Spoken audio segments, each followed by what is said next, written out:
Thanks for watching Crokinole Center. I'm going to bring you action from an exhibition tournament that happened in the final days of 2019, which is the Excelling 8 Crokinole tournament. The event would be sort of part showcase and part exhibition, bringing together. Was hoping to be the top 8 players on the NCAA tour, but due to some availability issues, had to go down to all the way down to number 11 on the NCAA tour to pull together a field of 8. And the tournament would be separated into 3 different stages. One would be singles, another stage would be doubles, and the very first stage of the tournament would be sort of our first chance at exhibition style in the event of 4-player singles. So that's what we have here. As Connor Reinman, Jeremy Tracey, Roy Campbell, and Jason Beierling fakes off in game number 1. Jason Beierling scoring the touch 20 there.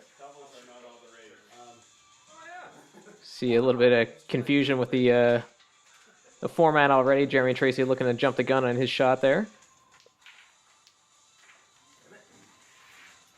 Be interested to see how players adapt to the strategies here.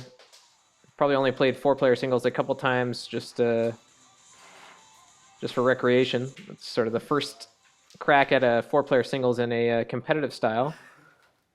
I was waiting for him to shoot after you. No, it isn't just you, because I was waiting for you to shoot after. I think that 20s are very important to get in 4-player singles because having 3 opponents facing against you on the board means there's lots of chances for your disc to be knocked off the board. Roy Campbell collects there on that 20. And you can see Jason Beierling doesn't have any chance for a 20 here. Just has to settle for a takeout.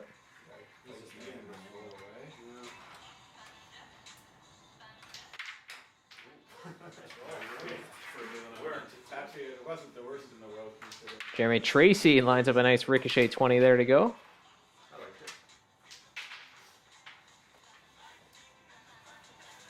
Campbell likely going for the follow-through 20, and he makes it. Wow, that was nice.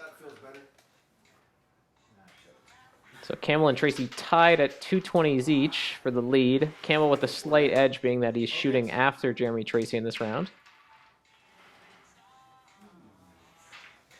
Inconsequential. Doesn't really hurt you, does it? Tracey just sticks. Perhaps hoping that on his final shot he'll have a long ricochet 20 attempt. See if Connor Reinman leaves it for him. Reinman actually just peels right off the board there for his final shot. Jeremy Tracey goes short, so a chance for Roy Campbell here to take first place. Yeah, nice shot from Roy Campbell. And Jason Beierling with a chance to tie Jeremy Tracey if he can score a 20 here. No, he misses it. And he actually loses it right off the board, which means he ties Connor Reinman for points. So the points allocation goes 8 points for whoever finishes first in the round. So that's 8 points for Roy Campbell there. 6 for second, should go to Jeremy Tracey. And then third would be 4 points, and fourth would be 2 points. And if there's any ties, you sort of average out the points. So Jason and Connor, they're finishing tied for third, so they'll average out the 4 and 2 points allocated for those 2 positions. And take 3 points each from that first round. You see how crucial 20s were there, being that essentially there was no discs left on at the end. So getting out to a good 20 advantage is pretty crucial, although Roy Campbell was able to win that round with actually missing his first 20 of the last round. He's off to a great start. In fact, pretty much everybody's off to a great start here. 7 of 8 20s. Roy Campbell leaves a hanger opportunity for Jason Beierling. Cannot convert. Yeah.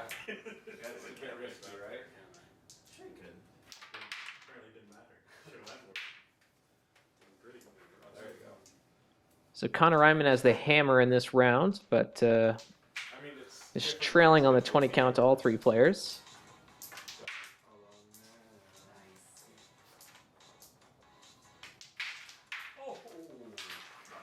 Jason Beierling looking for a ricochet 20 here. Oh, and he just misses on it.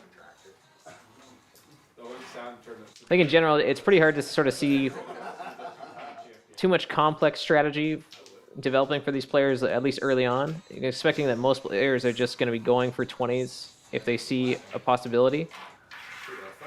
There's not too much of a risk of missing a 20 shot and leaving a disc close to the 20 hole, because there's a good chance if there's a couple other discs on the board, whoever's shooting after you will always have an opportunity to score a 20. So if you leave perhaps another chance to score a 20 for your opponent, it's not like it's too much of a difference, but so it's sort of worth the risk to go for broke and try to make a 20 for yourself.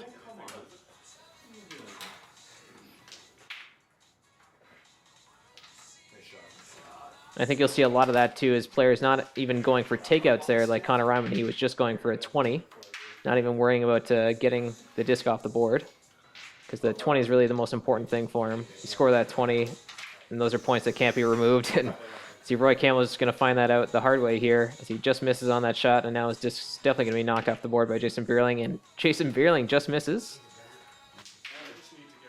So a chance here for Connor Reinman to get a takeout here, which would put him second place in this round. So Reinman finishes in second, as Jeremy Tracey was tied in 20s but had an extra disc on the board.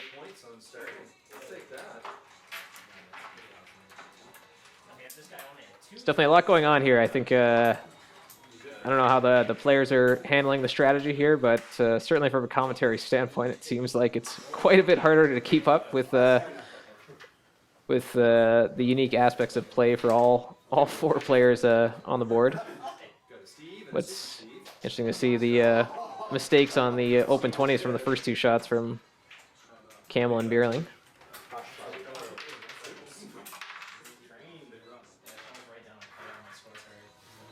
Shot rejected from Campbell. Oh, that's a great play from Jason Beierling. Like, scores at 20 but does not take the disc off the board, which means Connor Reinman, who follows him, does not have an open 20. All he can do is just be forced to hit and take that opposing disc off the board. Jason Beierling almost scored a 20 there, which I don't think he was going for. I just think he sort of wanted to block the path, but Connor Reinman connects on that follow-through 20. Jeremy Tracey ties Reinman for the 20 lead at the moment, and Tracey's the one with the hammer.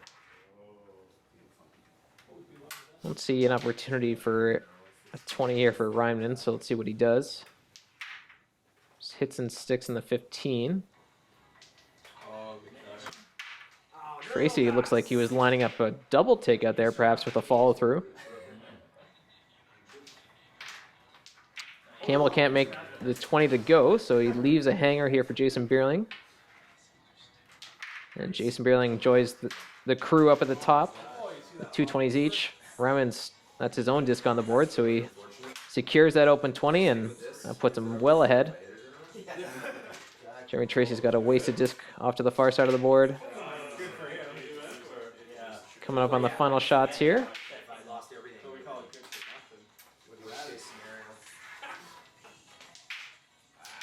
Ooh, and Reinman leaves an opportunity here for Jeremy Tracey to tie the round at first place, and he makes it. A bit of a miss there for Reinman. He would have wanted to take out that disc and try to roll away from the 20 hole, and cost him a point there, as he wasn't able to deny Jeremy Tracey an opportunity to tie him for first place in that round. Well, we'll see if that 1 point really makes a difference in the total standings, being that we're talking about not the difference between 2 points for winning and 1 point for tying, but the difference between like 8 points for winning and 7 points for tying for first. Nice touch 20 there for Reinman.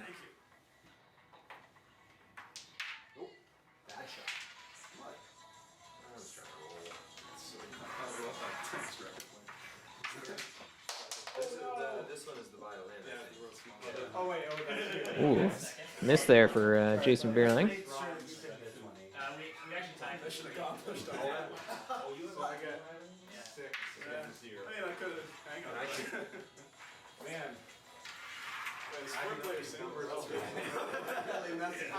Oh, nice 20 from Tracey. Great rebound there. For a spectator, The numbers work. The one. Yes. the crowd goes wild. Nice start. There. Jason Beierling going for the rebound himself. Loses the shooter off the board.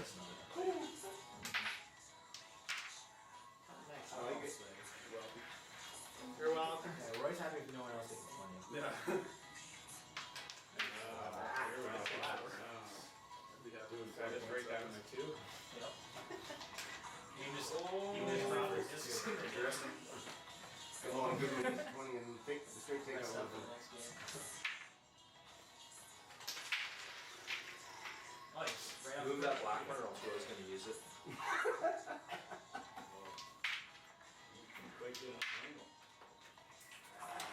Wouldn't be surprised if Jeremy Tracey now takes up this black disc, so Roy Campbell doesn't have a 20 opportunity. No, it looks like he'll go for a 20 himself here. Trying to roll in. Almost got the bounce off the peg he was looking for. Does Campbell have another opportunity? Yes, he does. Connects on that one. Taking the lead with the hammer in this round. And Jason Beierling launches that disc into the stratosphere on that shot.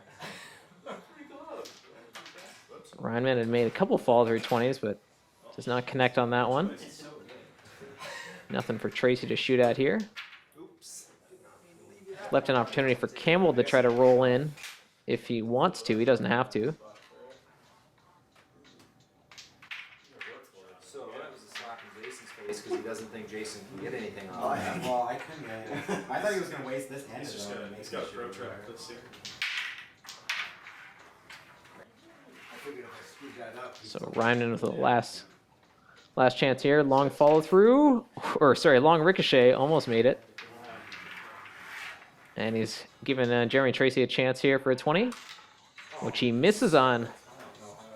Tracey missing on that opportunity. So Campbell actually has already got the round in the bag, and now he gets to decide who finishes second really in this round. And he takes off Jeremy Tracey's disc. If he had left that one on, then Tracey could have finished second in the round. But unique aspect of their 4-player singles, sometimes a player gets to decide really who finishes higher in the standings. So that concludes sort of a chaotic first game. See if I can get the handle on commentating 4-player singles in the next one.